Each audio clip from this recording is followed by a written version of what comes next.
पहले था इनकार, अब हुआ इकरार।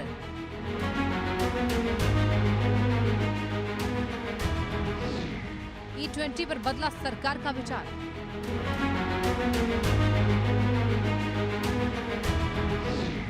BS3 गाड़ियों पर पड़ सकता है असर।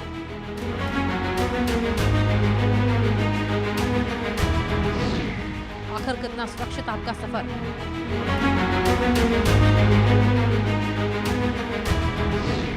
पहले इनकार, अब स्वीकार, E20 से गाड़ी खराब।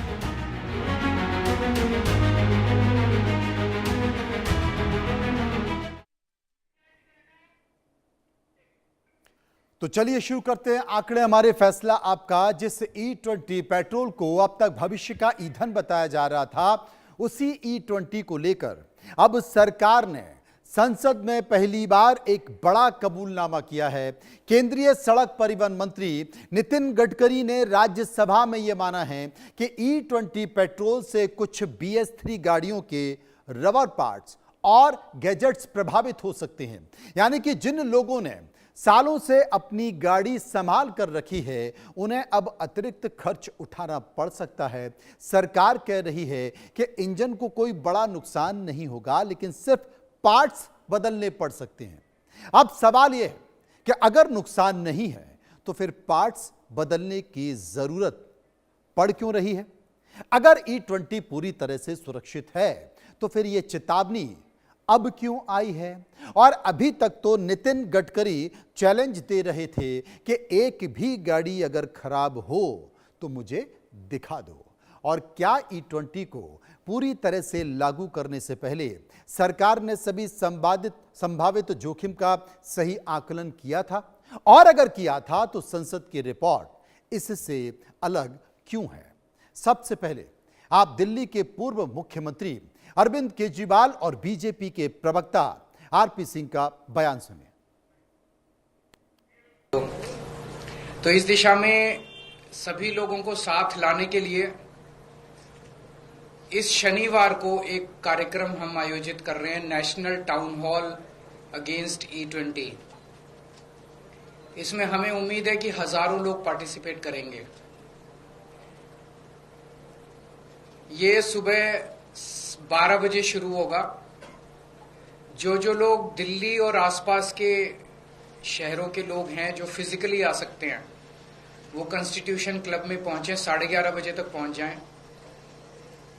और जो लोग दिल्ली के बाहर के और फिजिकली नहीं आ सकते, ऐसे हमें उम्मीद है कि हजारों की संख्या में लोग ऑनलाइन जुड़ेंगे। अरविंद केजरीवाल जी, आप देश विरोधी हैं।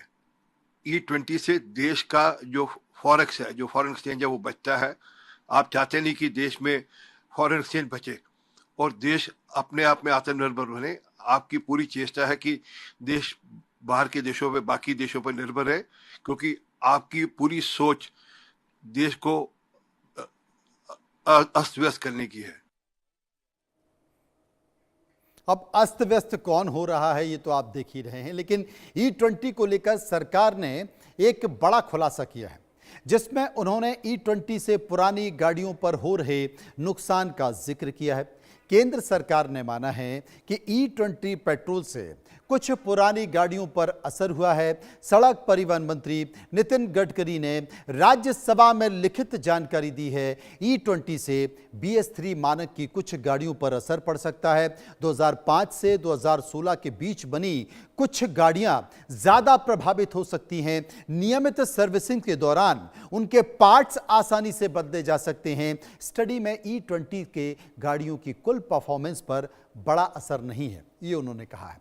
पहली बार सरकार ने E20 के असर को स्वीकार किया है, लेकिन अभी तक तो मानने ही नहीं तैयार थे। लेकिन तीन गाड़ियों के नुकसान का जिक्र किया है। यानी कि E20 से BS3 गाड़ियों को नुकसान को लेकर नितिन गडकरी ने क्या कहा है, उसे भी गंभीरता से समझ लीजिए। BS3 की कुछ गाड़ियों में रबर के पार्ट्स बदलने पड़ सकते हैं। फ्यूल पाइप, सील ओरिंग और गैजेट प्रभावित हो सकते हैं। पुराने रबर पार्ट्स पर E20 का असर पड़ सकता है। इससे इंजन में किसी बड़े बदलाव की जरूरत नहीं होगी। E20 पर IOC, IIP और इसके साथ साथ ARAI की स्टडी में दोपहिया और चार पहिया दोनों वाहन शामिल थे। E20 से गाड़ी की परफॉर्मेंस पर बड़ा असर नहीं मिला है। माइलेज सिर्फ ईंधन नहीं बल्कि कई बातों पर निर्भर करता है। ड्राइविंग, सड़क और सर्विसिंग से भी माइलेज बदलता है। इथेनॉल मिश्रित ईंधन का इस्तेमाल दुनिया में वर्षों से हो रहा है और वहां देखा जा रहा है, लेकिन फिर ये तर्क क्यों? अब ये जान लेते हैं कि आखिर BS3 गाड़ियां होती क्या है। इन्हें समझने की जरूरत है जिनको ज्यादा नुकसान हो रहा है। BS3 गाड़ियों को लेकर हम चर्चा कर रहे हैं कि आखिर ये गाड़ियां क्या हैं। ये गाड़ियां पुराने प्रदूषण नियमों के तहत बनी गाड़ियां हैं। ये गाड़ियां करीब 2005 से लेकर 2016 के बीच बनाई गई हैं। BS का मतलब भारत स्टेज, यानी कि प्रदूषण का सरकारी मानक। अब ये नियम, इस नियम की जो गाड़ियां हैं इनसे निकलने वाले धुएं की सीमा तय करता है। अप्रैल 2017 के बाद BS3 गाड़ियों की बिक्री बंद कर दी गई थी। BS3 के बाद BS4 और BS6 नियम लागू किए गए। BS3 गाड़ियां नई BS6 गाड़ियों से ज्यादा प्रदूषण फैलता है। इसमें पुराने इंजन और तकनीक का इस्तेमाल होता है, इसलिए ज्यादा नुकसान E20 पेट्रोल से इनके कारण हो रहा है। अब इथेनॉल फ्यूल क्या है, सरकार क्यों बढ़ावा दे रही है, इसे भी समझने की जरूरत है। सरकार के पक्ष को भी जान लेते हैं कि आखिर सरकार इतना बढ़ावा क्यों दे रही है। इथेनॉल पौधों से बनने वाला जैविक ईंधन है। इसे गन्ने, मक्का और खेती के बचे अवशेषों से बनाया जाता है। इसे पेट्रोल में मिलाकर गाड़ियों में इस्तेमाल किया जाता है। यह पेट्रोल का वैकल्पिक और स्वदेशी ईंधन माना जाता है। इथेनॉल पेट्रोल की तुलना में कम प्रदूषण पैदा करता है। इसके इस्तेमाल से कार्बन उत्सर्जन घटाने में मदद मिलती है। इससे भारत में कच्चे तेल के आयात पर निर्भरता कम होगी। इथेनॉल उत्पादन से किसानों को अतिरिक्त बाजार मिलता है। कृषि अवशेषों का बेहतर उपयोग होने से बायो इकोनॉमी को बढ़ावा मिलता है और सरकार इसे सस्ता, स्वदेशी और पर्यावरण के लिए बेहतर ईंधन भी मानती है। इसलिए सरकार इसे इस्तेमाल करने पर जोर दे रही है। अब भारत में इथेनॉल ईंधन में कितने मॉडल हैं और क्या हैं, ये भी समझ लेती है। E20 फ्यूल, इसमें 20% इथेनॉल और 80% पेट्रोल मिलाया जा रहा है। यह देश के अधिकांश या कहें कि सभी पेट्रोल पंप पर उपलब्ध है। फिलहाल सबसे ज्यादा इस्तेमाल होने वाला यह मिश्रण है E85 फ्लैक्स फ्यूल। इसमें 85% इथेनॉल है, 15% पेट्रोल का मिश्रण है। यह फ्लैक्स फ्यूल वाहनों के लिए है। चुनिंदा शहरों में बहुत ही कम चरणबद्ध तरीके से इसे लागू करने का सरकार का प्लान है। E100 फ्यूल, ये लगभग 100% शुद्ध इथेनॉल ईंधन होता है। सरकार ने इसके उपयोग के लिए आवश्यक नियमों को मंजूरी दे दी है। विशेष रूप से E100 अनुकूल वाहनों में ही इसे इस्तेमाल किया जाएगा, लेकिन भारत में अब तक इस तरह का कोई वाहन नहीं बनाया गया है कि वो 100% इथेनॉल पर चल सके। अब यह भी जान लेते हैं कि आखिर इथेनॉल बनता कैसे है। सबसे पहले गन्ना, मक्का या कृषि अवशेषों को इकट्ठा किया जाता है। इसमें चीनी या स्टार्च निकाला जाता है। इसमें ईस्ट मिलाकर इसे फर्मेंटेशन किया जाता है। फर्मेंटेशन में शुगर, एथेनॉल और कार्बन डाइऑक्साइड में बदली जाती है। इसके बाद इसे डिस्टिलेशन से इथेनॉल को अलग किया जाता है। फिर इथेनॉल को शुद्ध किया जाता है। तैयार इथेनॉल की गुणवत्ता की जांच होती है और फिर इसके बाद इसे पेट्रोल में तय अनुपात में मिलाया जाता है। फिर यह ईंधन देश भर में पेट्रोल पंप तक पहुंचाया जाता है। इसके बाद वाहनों में इस्तेमाल के लिए उपलब्ध कराया जाता है। यह इसकी पूरी प्रक्रिया है। लेकिन इस मुद्दे को लेकर लोगों में नाराजगी देखी जा रही है। पेट्रोल पंप पर झगड़े हो रहे हैं, लोगों की गाड़ियां खराब हो रही है। अब तक तो सरकार मानने को तैयार नहीं थी। सोशल मीडिया पर आपको बहुत सारे इस तरह के वीडियो मिल जाते हैं। सरकार कहती है ये झूठा कैंपेन है, ये केवल भ्रमित करने के लिए है। लेकिन अब सरकार ने संसद में मान लिया कि साहब कुछ ऐसे कंपोनेंट हैं गाड़ी के जहां पर नुकसान पहुंच रहा है। चूंकि यह जनता से जुड़ा मामला है, इसलिए हम लोगों के बीच गए, लोगों के बीच जाकर उनकी राय जानने की कोशिश की। इस पर हमने एक सर्वे भी कराया है। सर्वे में जो सवाल पूछे, लोगों ने उस पर राय दी है। पहला सवाल आपके सामने। पहला सवाल जो हमने लोगों से पूछा वो पहला सवाल था कि क्या E20 पेट्रोल से गाड़ियों के नुकसान पर सरकार ने पूरी सच्चाई अब मानी है। 12% लोगों ने क्या कहा? 12% लोगों ने कहा हां, सच देर से सामने आया है। 65% लोगों ने कहा सरकार ने इस ओर ध्यान नहीं दिया था।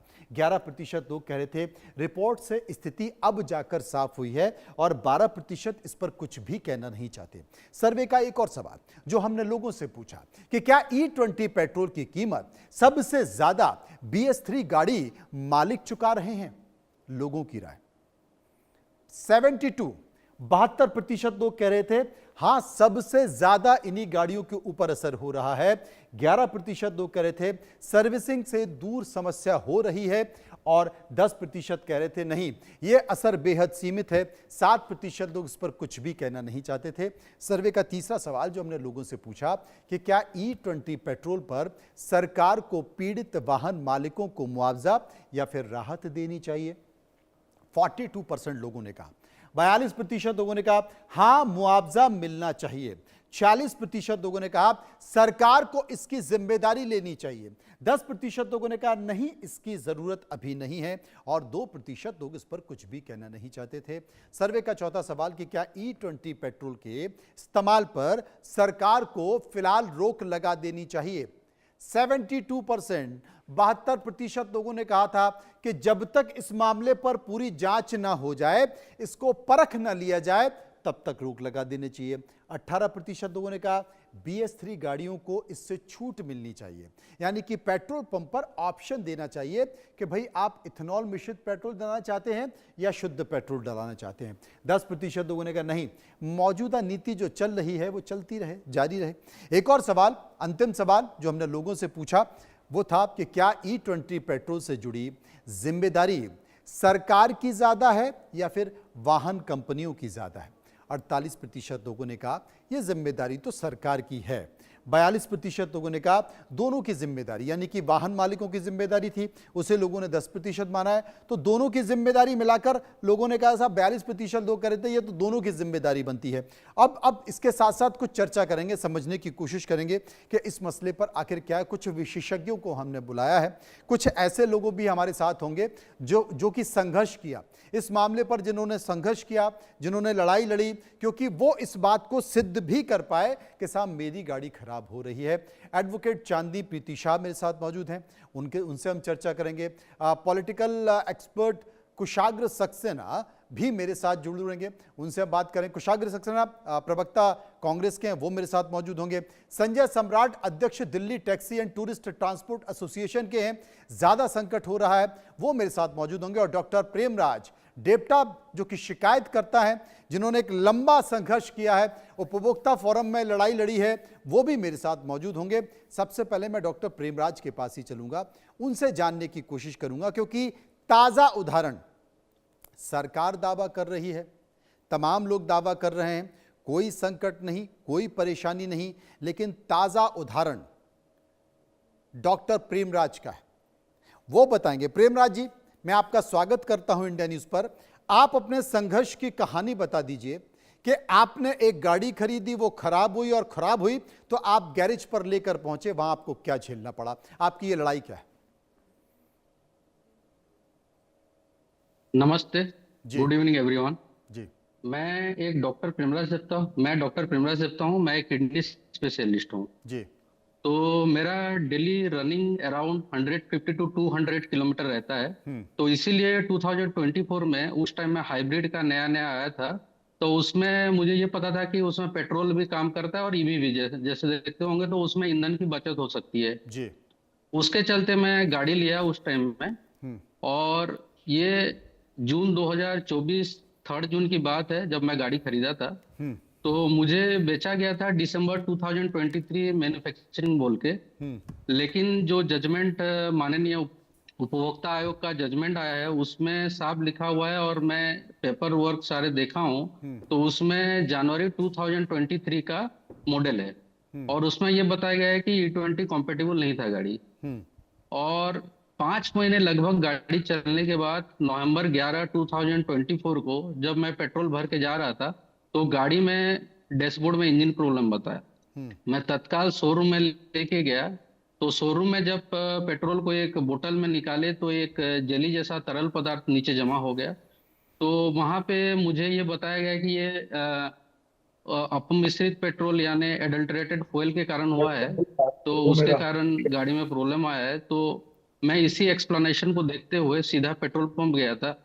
तो पेट्रोल पंप में मुझे ये बताया गया है कि उस दिन काफी सारे पेट्रोल भराए हैं गाड़ी। और मैं लिखित कंप्लेन भी किया किया था और मेल भी भेजा था। उसमें ये मेल में प्राप्त हुआ है कि किसी भी गाड़ी में प्रॉब्लम नहीं आया है, तो इसका चांसेस बहुत कम है, तो गाड़ी में ही प्रॉब्लम होगा। तो मैं तत्काल फिर गया शोरूम में 30 लीटर अराउंड पेट्रोल साफ किया गया, नया पेट्रोल भरे। जस्ट कुछ किलोमीटर चलने के बाद, 60-70 किलोमीटर चलने के बाद फिर गाड़ी बंद हो गई। दूसरे दिन फिर गया मैं, तो उसके बाद बोले कि हाँ पूरी तरह से सफाई नहीं हुआ होगा, तो पूरी तरह से फिर एक बार फिर टैंक को साफ किया गया, फिर 15 लीटर मेरे द्वारा मंगाया गया, फिर भराया गया। तो उसके बाद मात्र 200 मीटर जस्ट मैं शोरूम से निकल रहा हूँ तब बंद हो गया गाड़ी। तो ये सिलसिला लगभग आप देखेंगे तो महीना भर चलता रहा। उसके बाद 1 महीने करीबन रखने के बाद गाड़ी दिसंबर 2 में जब मैं उनके सामने ही पेट्रोल भरा, उसके बाद जस्ट 5 किलोमीटर गाड़ी चलने के बाद इस बार और चौंकाने वाला चीज था जो गाड़ी से निकला। टिपिकल एक कड़ दही जैसा चीज जमा हो गया था। तो उसके बाद भी दिसंबर में जब ये हुआ, मैं जब कॉम्प्लेन लगाया कि इसका परमानेंट सॉल्यूशन नहीं निकल रहा है, तो मैं बोला था कि या तो गाड़ी मुझे नया दे दीजिए या तो रिफंड कर दीजिए। तो उस टाइम में मुझे एक मेल प्राप्त हुआ मारुति सुजुकी कंपनी से और डीलर से कि इसका एडल्टरेटेड फ्यूल के कारण इंजन पूरा खराब हो गया है, तो आपको फ्यूल लाइन और इंजन दोनों चेंज करना पड़ेगा। उसका लगभग कीमत 5,21,630 रुपया है। तो जबकि मेरा गाड़ी गारंटी में था, वारंटी में था, तो मैं साहब मना किया कि इतना पैसा खर्च नहीं कर पाऊंगा। तो उसके बाद वो लोग एक डेमोस्ट्रेशन गाड़ी से, दूसरा गाड़ी से कुछ फ्यूल पार्ट्स को लगाए, इंजन सेम रहने दिए। उसके बाद 1 महीने तक गाड़ी रखा, जनवरी 3 को फिर गाड़ी निकाला। तो जैसे ही मैं उनका जो शोरूम का एक टेक्नीशियन है वो भी साथ में बैठे थे, वो गाड़ी चला रहे थे, लगभग 10-15 किलोमीटर चलने के बाद गाड़ी में फिर सेम प्रॉब्लम, हाइब्रिड सिस्टम माल फंक्शन, इंजन प्रॉब्लम, ये सब बताया। तो उसके बाद मैं ये सिलसिला ऐसे ही नहीं रुका, बार बार मुझे परेशानी झेलना पड़ा, लेकिन शोरूम की तरफ से कोई परमानेंट सोल्यूशन नहीं हुआ। वो लोग मुझे यही बताते रहे कि गाड़ी ठीक कर देंगे, लेकिन इसके बावजूद जनवरी 3 के बावजूद उसके बाद भी मैं गाड़ी लिया हूँ, उनके साथ मीटिंग हुआ है, क्योंकि वो गाड़ी नहीं देंगे या रिफंड भी नहीं करेंगे या तो ट्रू वैल्यू देंगे 12 लाख ये बोले। जब मैं गाड़ी फिर भी मैं बीच बीच में लेता रहा शोरूम में, और अल्टीमेटली फरवरी 18 को बंद हुआ है, मार्च 3 को बंद हुआ है, मार्च 29 को मैं परेशान होकर गाड़ी वहां रख दिया, और उसके बाद कंज्यूमर कोर्ट में जाने के लिए मैं विवश हो गया। बस मेरा एक ही सवाल है, आपका सवाल मैं अभी सुन रहा था जी। कि इसमें जवाबदेही किसका होना चाहिए। आप एक सवाल पूछे थे जिसमें कि डीलरशिप का, कि कंपनी का, कि सरकार का, जो पेट्रोल पंप का, तो मैं वही जानना चाहता हूँ, एक आम आदमी हूँ, तो इसमें अकाउंटेबिलिटी कौन फिक्स करेगा। नहीं डॉक्टर ठीक है, हम प्रेमराज, लोग इसीलिए अभी जैसे मैं देखा, जी मुझे तो E20 के बारे में पता ही नहीं था। जी जी, मैं इसलिए भी इसमें चर्चा इसलिए भी कर रहा हूं क्योंकि बहुत सारे लोग परेशान हो रहे हैं। और अभी 2 दिन पहले तक देश के सड़क परिवहन मंत्री, पेट्रोलियम मंत्री दावा ये कर रहे थे कि मुझे एक गाड़ी ऐसी दिखा दो जिसमें E20 के कारण या मिश्रित पेट्रोल के कारण खराब हो रहा हो। सबसे बड़ी बात है, इसलिए डॉक्टर साहब मैंने आपको बुलाया। आप ही ने कहा कि आपकी गाड़ी में जो कंपनी का मैकेनिक है, कंपनी का सर्विस सेंटर है, वो यह कह रहा है कि साहब दही जैसी सफेद चीज इसमें जम रही है, तो स्वाभाविक तौर पर वो इथेनॉल ही निकला ना। क्या बात हुई आपकी इंजीनियर से? वही बात में जो जजमेंट आया, मैं उस टाइम में पेट्रोल का जो सैंपल भेजा गया था सरकारी लैब में ही गया है, SGS लेबोरेटरी में जी। उसमें जो रिपोर्ट में बताया गया है कि उसमें 5 to 6% इथेनॉल आया है, लेकिन वो लगभग 20% होगा, क्योंकि सफेद पदार्थ जो नीचे जमा हो गया था उसके कारण कम दिखा रहा है, लेकिन ये 20% इथेनॉल है, उसकी वजह से बोल के लिखा हुआ है। लेकिन सवाल वही है, अभी जैसे कंपनी का जो मैं सुना हूं, अभी तो कोर्ट का राय आ गया है, जो कंपनी का मैं सुना, उनका जो बयान आया है, वो बोल रहे हैं कि E20 की वजह से गाड़ी खराब नहीं हुआ है, और दूसरा कंटामिनेशन की वजह से खराब हुआ है, और उनका जो गाड़ी था वो E20 कंपेटिबल था। इसमें सबसे बड़ा सवाल वही है, एक आम आदमी के पास परेशानी कब आता है, यही है वो मोमेंट जिसमें कि डीलर ने बोल दिया कि गाड़ी हमारा नहीं, कंपनी का है, कंपनी ने बोला कि E20 कॉम्पेटिबल है। E20 कॉम्पेटिबल गाड़ी है तो E20 पेट्रोल से कैसे खराब हो गया? अगर E20 से खराब हो गया, अभी बोल रहे हैं कि नहीं E20 से खराब नहीं हुआ, E20 इथेनॉल था, लेकिन E20 से खराब नहीं हुआ, खराब हुआ है दूसरा कंटामिनेशन से। तो दूसरा कंटामिनेशन कहाँ से आया? पेट्रोल पंप से आया। मैंने तो नहीं डाला, ये कस्टमर तो नहीं डालता। भाई हम लोग आपने एक आपने पेट्रोल पेप्सी और designated COCO petrol pump cola में की जाते हैं, बोतल हम लोग खोलकर तो पेट्रोल की भराते हैं। टंकी में डाल नहीं दिया होगा। और आप ही कह रहे हैं कि जो सरकारी लैब है, उस सरकारी लैब की बिल्कुल। रिपोर्ट आई है, उस रिपोर्ट में लिखा है कि भाई SGS lab. E20 petrol yes जो पेट्रोल में E20 मिलाया गया था उसी के कारण खराब हुआ है। यस तो यस सुन रहे हैं ना, मैं सड़क वही अभी परिवहन अकाउंटिंग। जी यस जी जी बताइए बताइए बताइए डॉक्टर साहब। प्रेमराज जी बताइए, कुछ बोल रहे थे आप। हाँ, अभी सवाल वही है, अभी आप जैसे भी पूछे हैं, सवाल वही है। जैसे एक कंज्यूमर को, उसको पता ही नहीं था कि वो कौन सा पेट्रोल डाल रहे हैं। आप भी देखते होंगे जब हम लोग पेट्रोल डालने जाते हैं, नॉर्मल पेट्रोल या तो ज्यादा से ज्यादा हम लोग जानते हैं एक्स्ट्रा प्रीमियम जो थोड़ा सा एक्स्ट्रा माइलेज देता है, या तो स्पीड पेट्रोल उतना जानते हैं। लेकिन कई पेट्रोल पंप में लिखा नहीं है कि E5 है कि E10 है कि E20 है E85 है। कहीं नहीं लिखा जब मैं हुआ ये है, प्रॉब्लम कहीं मेरे नहीं साथ लिखा हुआ, मैं हुआ है। सभी retrospectively तेल जब मैं कंपनियां 20% पेट्रोल मिला रही हैं, जो सामान्य पेट्रोल होता है उसमें मिला रही हैं। ये उदाहरण है। सड़क परिवहन मंत्रालय के जितने भी अधिकारी मेरा कार्यक्रम देख रहे हैं, सुन रहे हैं, डॉक्टर प्रेमराज की तकलीफ को आपने सुना। पेट्रोलियम मंत्रालय के जितने भी अधिकारी कार्यक्रम को देख रहे हैं, तमाम तेल कंपनियों के अधिकारी कार्यक्रम को देख रहे हैं, वो डॉक्टर प्रेमराज की तकलीफ को सुने। और जिसकी गाड़ी खराब होती है वो धक्के खाता रहता है डीलर के बीच में और सरकार के बीच में, और सरकार कहती है कि ऐसा कुछ नहीं है। अभी तक दावे हो रहे थे, लेकिन अब जाकर आपने स्वीकार किया है कि साहब जो फ्यूल जो प्लग होता है, जो रबर होती है, उनको नुकसान पहुंच सकता है। लेकिन इंजन को कितना नुकसान पहुंच रहा है, डॉक्टर प्रेमराज की तकलीफ को आपने सुना। ये देश के सामने है, चलता फिरता जिंदा सबूत। इसलिए डॉक्टर प्रेमराज को हमने बिठाकर रखा है, ये आईना है। चांदनी जी मेरे साथ मौजूद हैं। चांदनी जी, डॉक्टर प्रेमराज के अलावा कोई सबूत की जरूरत है? आपसे सवाल। जी देखिए, वेरी सॉरी डॉक्टर प्रेमराज देवता जी के साथ जो भी हुआ, जो जो उनकी गाड़ी के साथ हुआ, लेकिन वो खुद कह रहे हैं कि उनकी गाड़ी E20 कंप्लायंट थी। जब आपकी कार E20 कंप्लायंट है तो उसके इंजन में प्रॉब्लम होना E20 की वजह से वो डाउटफुल है।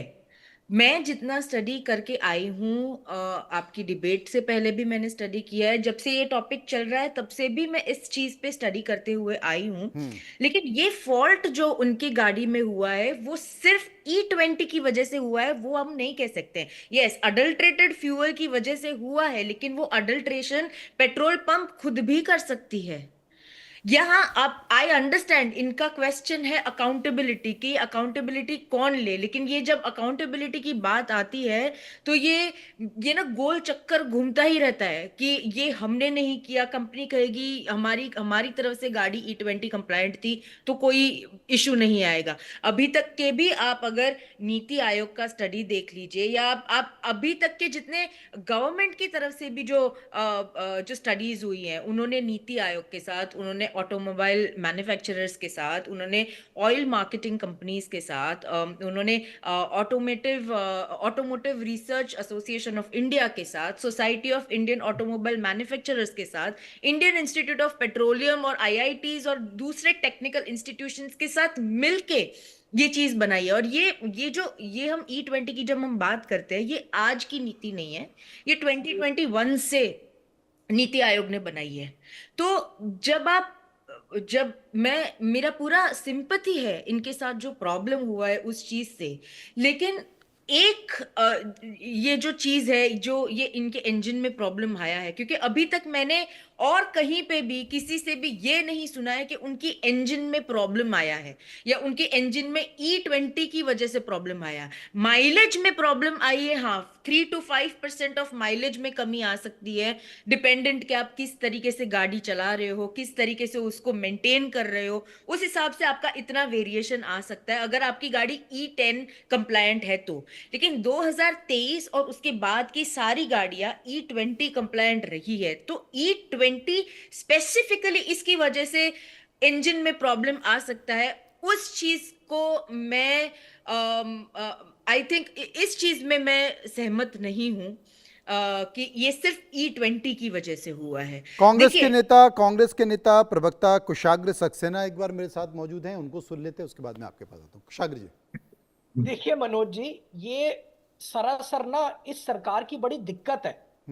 ये कोई भी नीति अगर बना रहे हैं, अगर आप डिमोनेटाइजेशन से अभी छात्रों के प्रदर्शन तक देखेंगे, मैं बड़ा पॉलिटिकल ओपिनियन दूंगा इसमें। हर नीति, हर पॉलिसी जनता के कोर विरुद्ध बना रहे हैं। ये नीति, मैडम ने अभी बोला, चांदनी जी ने अच्छी बात बोली, नीति बनती किसके लिए? नीति देश की जनता के लिए बनती है ना। आप खुद रिपोर्ट कर रहे हैं, आपके पत्रकार सड़कों पर हैं, पता लगा रहे हैं, देश में हाहाकार मचा हुआ E20 ब्लेंडिंग से। माइलेज की इन्होंने बात करी, पहले तो नितिन गडकरी जी का मंत्रालय माइलेज तक कम होने की बात स्वीकार नहीं करता था।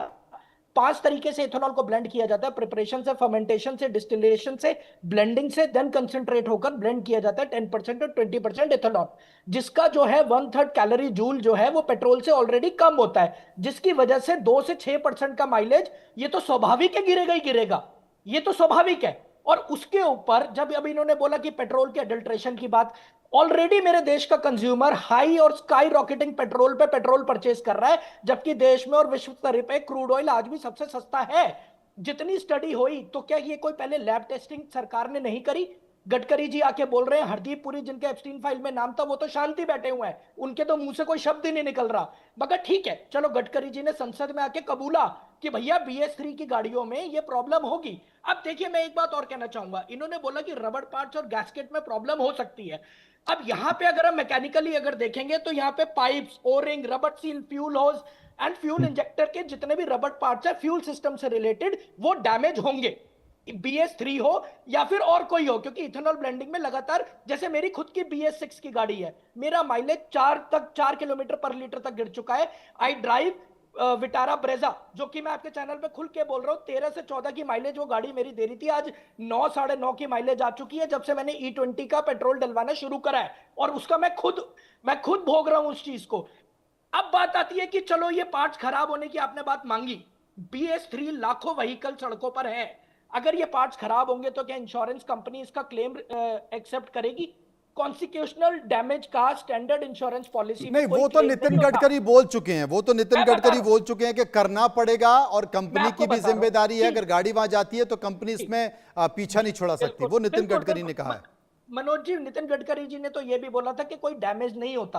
आज माने ना, या तो तब झूठ बोल रहे थे या अब झूठ बोल रहे हैं। बस 10 सेकंड में अपनी बात खत्म करना चाहूंगा। स्टैंडर्ड इंश्योरेंस पॉलिसी ये बोलती है कि कॉन्सिक्वेंशियल डैमेज जो होते हैं धीरे धीरे, जिसमें गाड़ी के पार्ट्स घिसते हैं, समय के साथ बदलते हैं, तो उसमें कोई रिकवर क्लेम नहीं करता।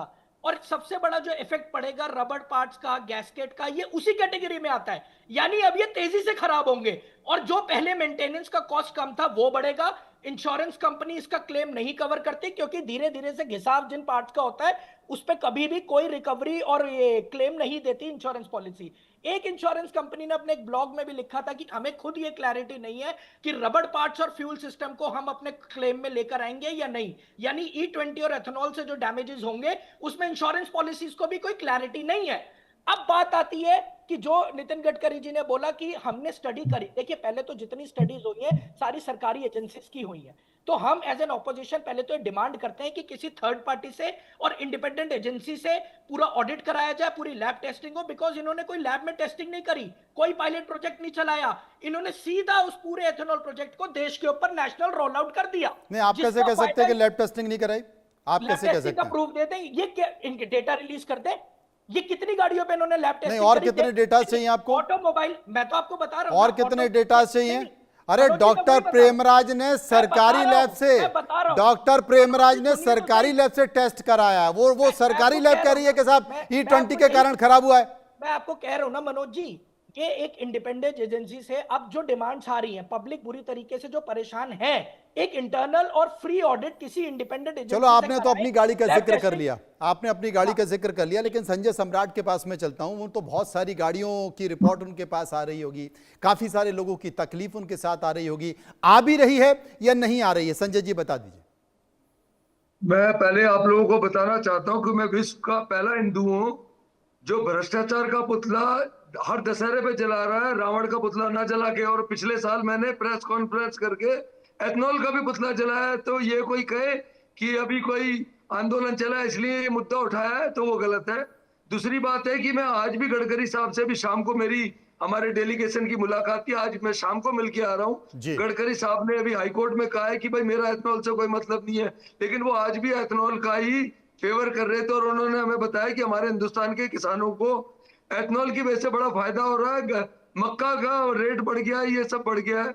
तो मैं आपको ये बताना चाहता हूँ हिंदुस्तान की जनता को कि जो किसानों को फायदा हो रहा है, तो एक तो उनको ये एथनॉल वाला पेट्रोल दिया जाए। दूसरी बात है, अगर एथनॉल से इतना फायदा किसानों को हो रहा है तो किसान आंदोलन क्यों कर रहे हैं? मैं टेक्निकल बातों में भी नहीं जा रहा, क्योंकि मैं यहाँ देख रहा हूँ कि टेक्निकल बातों में हमारे जो हमारे रिपोर्टर साहब है वो भी जा रहे हैं हमें। मैं ये कहता हूँ कि मैं 100 रुपए पेट्रोल के दे रहा हूँ, मुझे 100 रुपए का पेट्रोल चाहिए, उसमें 20 रुपए का गन्ने के जूस के नाम का एथनॉल मैं क्यों लूंगा? आप ये बताओ, ये चीटिंग नहीं है? मेरा करोड़ रुपए का दिमाग उसी वक्त खराब होता है जब मैं पेट्रोल पंप पे जाता हूँ। तो गाड़ी की तो बात की बात है, गाड़ी मेरी कितनी खराब होगी? जो मेरा दिमाग खराब हो रहा है कि एक आजाद भारत देश में भाई गजब है, गाड़ी भी खराब हो रही है, दिमाग भी खराब हो रहा है। सर गाड़ी तो बात की बात है, गाड़ी की तो टेक्निकल बात है, आप उसमें इल्जा दोगे कि गाड़ी किससे खराब हो रही है, क्यों? जो मेरा दिमाग खराब हो रहा है, जो मेरे को चीटिंग हो रही है, ये चीटिंग क्यों हो रही है? नहीं संजय सम्राट साहब एक बात बताइए, क्योंकि आप खुद कह रहे हैं कि आपका डेलीगेशन नितिन गडकरी जी से मिला है, आपने अपनी बातें कही हैं, आपने क्या बात कही और गडकरी जी ने क्या बात कही, जरा ये बता दीजिए इंडिया न्यूज पे। आज भी एथनॉल की तरफदारी कर रहे हैं। मैं तो एक बात ये कहना चाहता हूं आपके मीडिया के माध्यम से कि जो इंडस्ट्रियलिस्ट हैं, जो बड़े बड़े व्यापारी हैं, उनको मंत्री पद से हटाना चाहिए, उनको एमपी पद से भी हटाना चाहिए, क्योंकि इंडस्ट्रियलिस्ट है तो वो कहीं ना कहीं अपने फायदे की बात कर सकता है। तो मैं ये कह रहा हूं कि एक तो बात गडकरी साहब को एथनॉल के बारे में बिल्कुल नहीं करनी चाहिए। दूसरी बात, अगर हरदीप पुरी जी पेट्रोलियम मिनिस्टर है, वो कुछ नहीं बोल रहे तो उनको भी इस्तीफा देना चाहिए, क्योंकि 150 करोड़ के देश में 140 करोड़ लोग इससे प्रभावित हैं।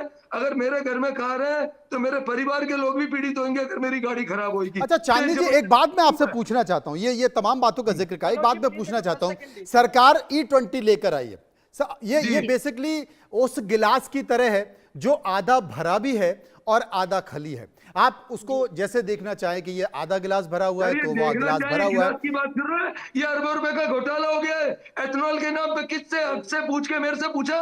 मेरी 2000 मैं उसी बात का जिक्र कर रहा हूं, उसी बात का जिक्र कर रहा हूं, जिस बात का जिक्र संजय सम्राट कर रहे हैं कि मुझे आप 100 रुपए का 1 लीटर पेट्रोल दे रहे हैं। संजय जी रुकिए, संजय जी रुकिए, संजय जी रुकिए, संजय जी रुकिए, संजय जी रुकिए, एथनॉल की सपोर्ट करके भारत के संजय जी रुकिए, संजय जी रुकिए, संजय जी रुकिए, मैं समझ सकता हूं गाड़ी खराब होने के साथ साथ दिमाग भी खराब हो रहा है, मैं समझ रहा हूं उस बात को। चांदी, मैं समझ गया, मैं आपकी स्थिति को समझ रहा हूं। हिंदुस्तान में जो हमने संसद घेराव की बात करी थी, वो संसद घेराव की बात क्यों करी है? 583 लोकसभा सदस्य हैं संसद के अंदर, 238 राज्यसभा, आज तक उनकी कुंभकर्ण की नींद नहीं टूटी। उन 543 में से कम 520 तो आवाज उठानी चाहिए थी कि हर तो आप संसद का घेराव करने जा रहे हैं क्या? आप संसद का घेराव करने जा रहे हैं क्या? लाखों कार्य होती है, हमने सिर्फ एक आगाज करा था जिससे उनकी नींद खुल जाए, वो संसद में आवाज उठाए, क्योंकि फैसला संसद से होना चाहिए कि भाई किस प्रकार से आप जबरदस्ती एथनॉल के नाम पे लोगों को टॉर्चर कर रहे हो।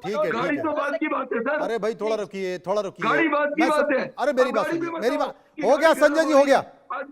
अरे भाई दूसरे, मैं समझ रहा हूँ आपका दिमाग खराब हो रहा है, मैं समझ रहा हूँ, ये बड़ी तकलीफ दे बात है, लेकिन चांदनी जी पूरे हिंदुस्तान का दिमाग खराब हो रहा है, पूरे हिंदुस्तान का। चांदनी जी मैं एक बात पूछना चाहता हूं, सरकार एक गिलास की तरह आधा गिलास खाली है आधा भरा है, जो जैसा देखना चाहे वैसा इसको देख ले, लेकिन सरकार अगर 1 लीटर पेट्रोल के 100 रुपए ले रही है, उसमें 20% इथेनॉल मिला रही है, तो सरकार को यह विकल्प भी देना चाहिए कि हाँ भाई इसका पैसा इतना कम हुआ है, या फिर जो नोजल है, यानी कि एक पेट्रोल पंप पर कई सारे नोजल होते हैं, वो उसमें विकल्प दे के भाई इस नोजल में 100% पेट्रोल है, ये इतने का मिलेगा, इस नोजल में 20% इथेनॉल है, इसका दाम इतना है, इसका दाम कम है।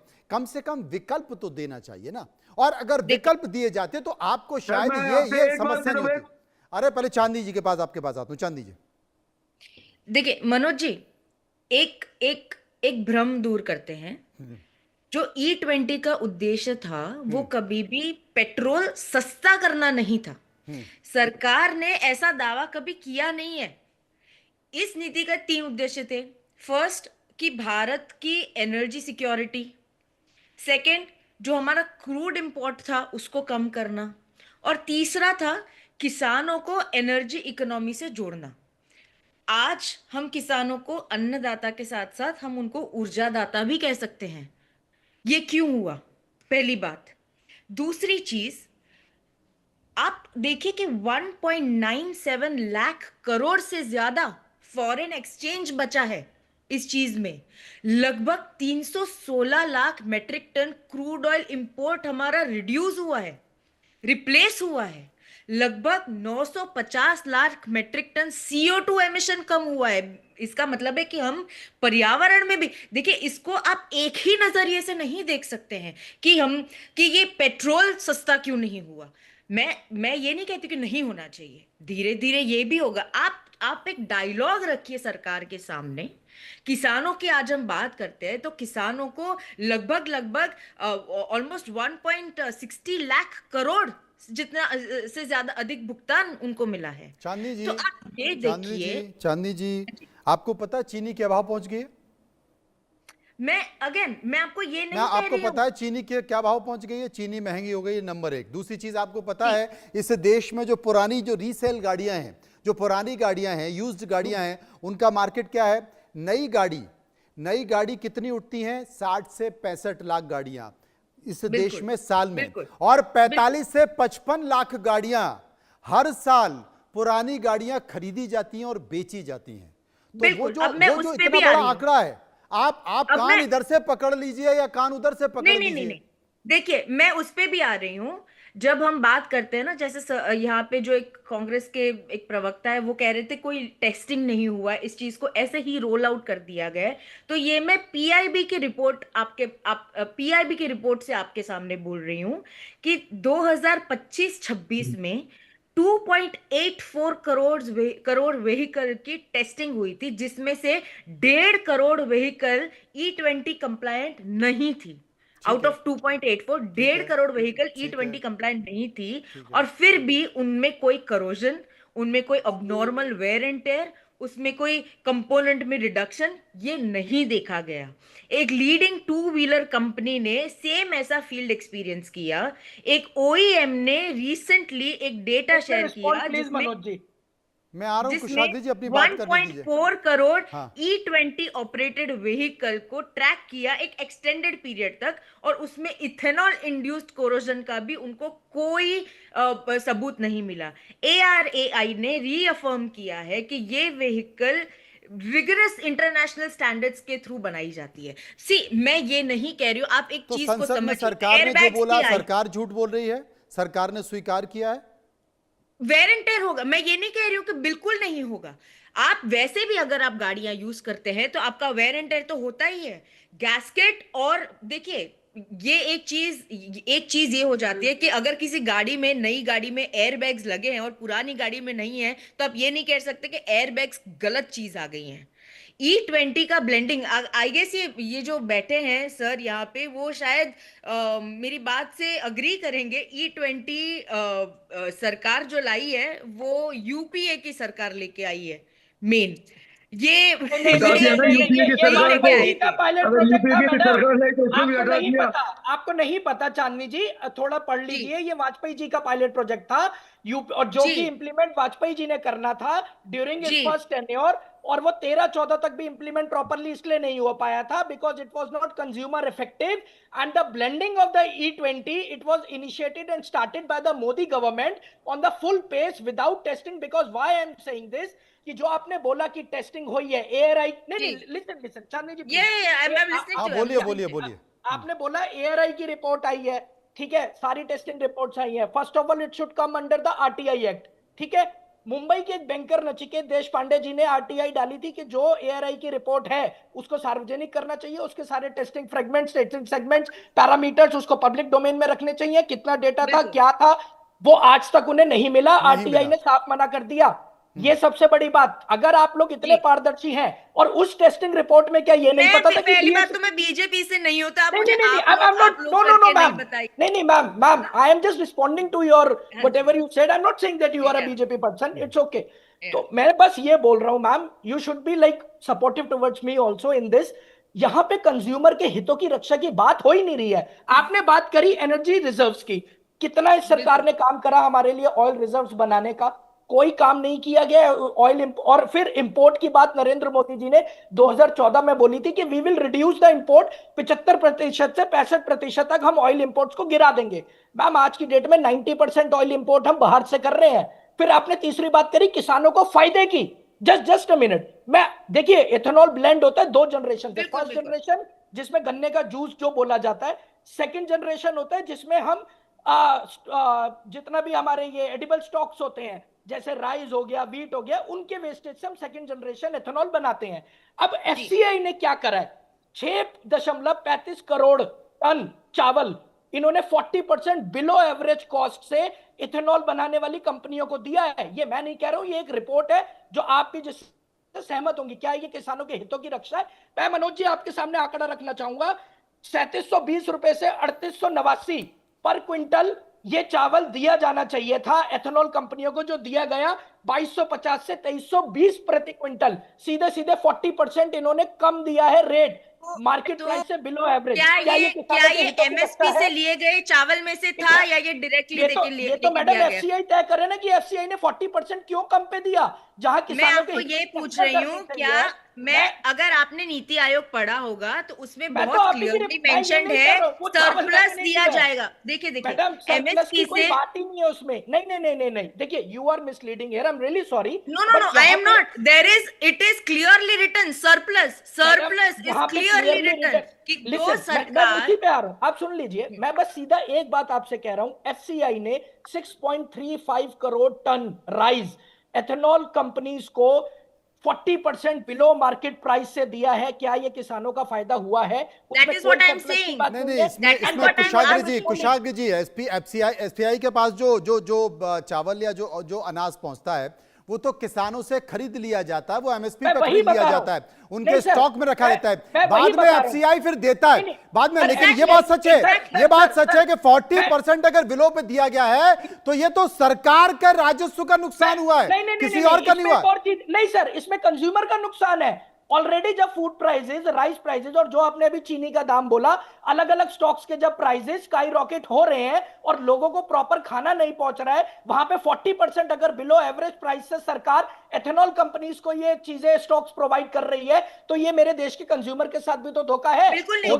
चांदनी जी जल्दी से बोल दिए, समय कम है, जो कि सड़ जाना चाहिए। मैं समझ गया, आपने सारे पॉइंट रख दिए चांदनी जी जल्दी से। और 90% मैं इस बात से सहमत नहीं हूं, क्योंकि सरकार ने बहुत एक्सप्लिसिटली स्टेट किया है कि जो वो एमएसपी से जो प्रोक्योर करती है ग्रेन्स, उसमें से जो सरप्लस है सिर्फ वही सरप्लस वो आगे लेके जाएंगी। No, No, it is very explicitly stated. मैं आपको बैठे प्रूव कर सकती हूँ ये। Because the prices of the stocks are skyrocketing and it is not reachable. No. You are comparing apples and oranges over here. You are मैं समझ गया। डॉक्टर प्रेम कुछ कहना चाहते थे। डॉक्टर प्रेम कुछ कहना चाहते थे। डॉक्टर प्रेम आप कुछ कहना चाह रहे हैं, बताइए। एक्चुअली मैं सारे पैनलिस्ट को भी सुना हूँ। जैसे मैं एक इंडिपेंडेंट आदमी हूँ, मैं एक आम आदमी हूँ जो कि मेहनत की कमाई से अपने गाड़ी खरीदा है। तो मैं कुछ चीजें बताना चाहूंगा, जैसे कि सरकार का नियत के ऊपर तो हम लोग सवाल नहीं उठाएंगे, बिल्कुल मैडम जैसे बोली हैं, ऑब्वियसली कुछ बेनिफिट्स है उसके, जो E20 पेट्रोल का जो भी है, E10 E20 आगे E85 भी प्लान है, जो भी है, तो एज ए सिटीजन हम लोग मानेंगे बिल्कुल। लेकिन कहाँ चूक कहाँ हुई कि इम्प्लीमेंटेशन ऐसे किया गया कि जिसमें जो प्रॉब्लम अभी फेस कर रहे हैं हम लोग, उसका सोल्यूशन कुछ है नहीं। अब आम आदमी जब परेशान होता है तो अकाउंटेबिलिटी अभी किसका फिक्स किया जाए? अब E20 के ऊपर भी नहीं है बोल रहे हैं, उसमें प्रॉब्लम, तो E20 भी क्या? मेरा एक सबसे बड़ा सवाल यहाँ सबको है कि E20 भी एडल्टरेटेड हो सकता है क्या? आप बोल रहे हैं कि E20 से नहीं हुआ है खराब गाड़ी, और ऊपर से बोल रहे हैं कि तो E20 भी एडल्टरेटेड हो सकता है। आप जो प्लांट बनाए हैं E20 का, उसमें क्या बोल सकते हैं कि वो जो E20 आ रहा है वो पूरा शुद्ध है? This उसमें is भी the तो हो problem. सकता है प्रेम जी ने एडल्ट्रेशन। बहुत अच्छी बात उठाई है मनोज जी। जल्दी यही से सबसे समय बड़ी खत्म हो रहा है, प्रॉब्लम जल्दी से बोलिए। यही सबसे बड़ी प्रॉब्लम है, चाहे E20 हो चाहे ये एडल्ट्रेटेड पेट्रोल हो, ये दोनों मिलके। और सबसे पहली बात ये है कि जो एक तरफा फायदा सिर्फ तेल कंपनियों को पहुंचाया जा रहा है, और अगर E20 ब्लेंडिंग हो रही है तो जब क्रूड ऑयल का बास्केट इंडिया का $70 प्रति बैरल है तो पेट्रोल सस्ता कर दो। और ये ऑप्शन मेरे देश के जनता को, कंज्यूमर को क्यों नहीं दिया गया कि उनके पास चॉइस होनी चाहिए? लंबी ना कि बहस E20 इस मुद्दे को डलवाना लेकर हो रही या है पेट्रोल संसद में भी, डलवाना और है। अरविंद केजरीवाल इसे लेकर एक आंदोलन भी चलाने की बात कर रहे हैं। तमाम सारी बातों के बीच गंभीर मुद्दा है, इस पर हम चर्चा करते रहेंगे, लेकिन समय खत्म हो रहा है, इसलिए सभी से माफी मांगना चाहता हूं। संजय जी विस्तार से बाद में बात करेंगे। कुल मिलाकर एक बड़ा मुद्दा है, सभी का मैं शुक्रिया करना चाहता हूं।